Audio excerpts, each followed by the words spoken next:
Are you wanting to post on LinkedIn, but you're terrified to hit that big scary post button? If this is you, you're gonna wanna watch this video because I'm gonna explain to you how you can overcome the fear of showing up on LinkedIn. If you haven't met me before, my name is Katisha and I'm a LinkedIn personal branding coach who's had the honor of coaching hundreds of people across 40 different industries, helping them to grow their brand on LinkedIn to generate more leads and opportunities for their business. If you're not already, please send me a connection request on LinkedIn and let me know that you've watched my YouTube channel. I would love to connect with you and find out how you're finding this new series that I've rolled out. So the first thing that I want to address in this video is some of the common fears or thoughts that come up for people to make you feel, I guess, more normal and know that they are very normal thoughts that you may be feeling right before you go and share content. So some of the most common ones that come up is the fear of being laughed at or people disliking your content, whether that's from strangers or potentially even friends and family, maybe even colleagues. It could be the fear of not feeling like you are an authority or an expert in your field. So that, I guess, imposter syndrome piece. And then there's also fears such as not being smart enough, not being creative enough, being too boring, all these different things, being too old, too young, all these, there's so many different things that can come into people's minds that might be common or maybe they're very irrational, but everybody has these fears. Even myself, I have doubts and insecurities that can come up right before I hit post, okay? So I just want to very much normalize that for you.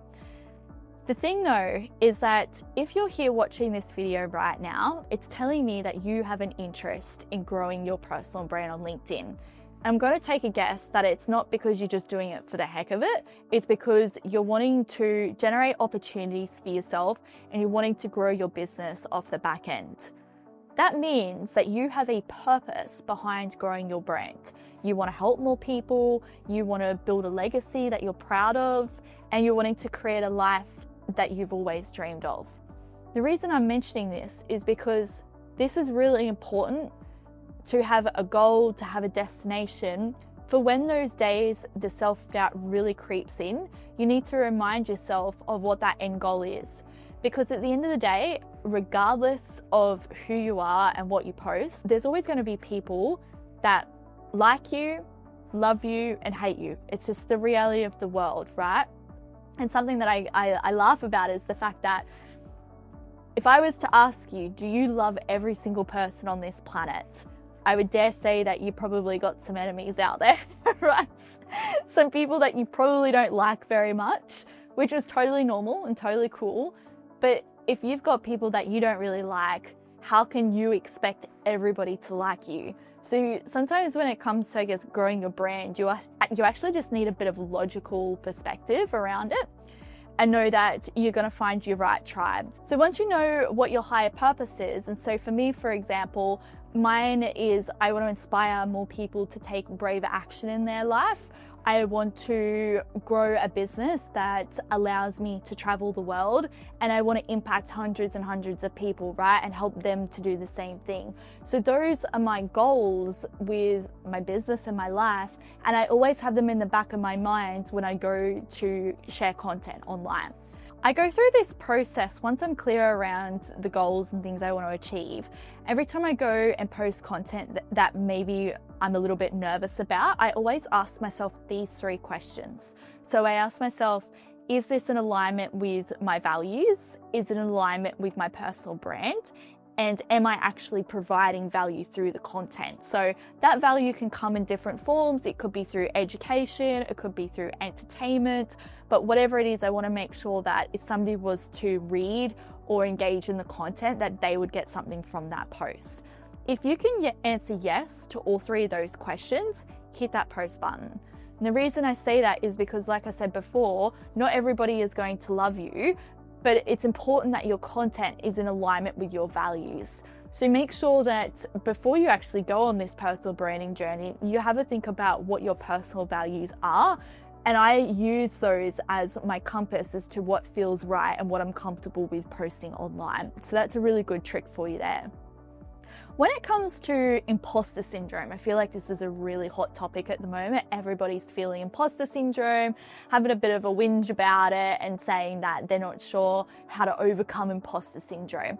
And again, I look at imposter syndrome from a really logical perspective of how can you think that you're going to overcome, I guess, imposter syndrome without doing the thing.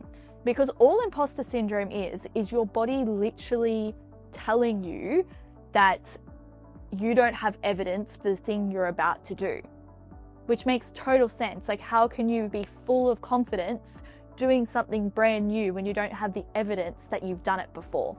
So what I would say to you is if you are feeling like an imposter, posting content on LinkedIn and showing up online, just know you should.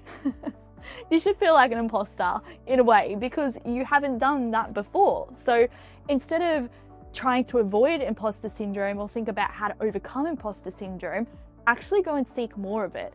The reason I've been able to build my brand online so rapidly and I'm comfortable getting on stage and speaking in front of hundreds of people is because I have over the years continued to seek that feeling of imposter syndrome to build my confidence. And the confidence comes from reps, right? So if you're not feeling confident to post on LinkedIn for the first time, of course, that's so normal. Post once a week and then post twice a week and build up from there. And when you put those reps in, you're going to feel more confident. And then perhaps from there, maybe your next edge is doing a LinkedIn Live, or maybe it's getting interviewed on a podcast. If there is anything that you can take away from this video, it's this. Don't try and avoid imposter syndrome, seek more of it.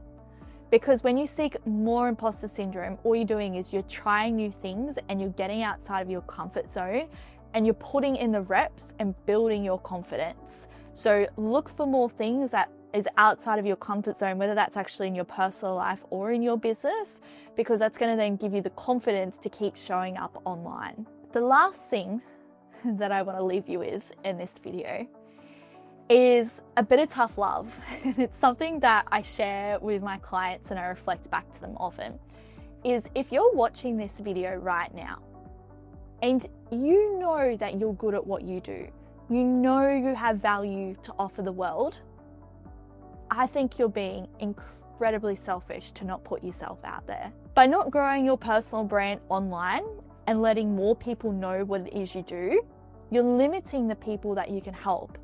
Personal branding, ironically, is actually not about you. It's about how you can help others.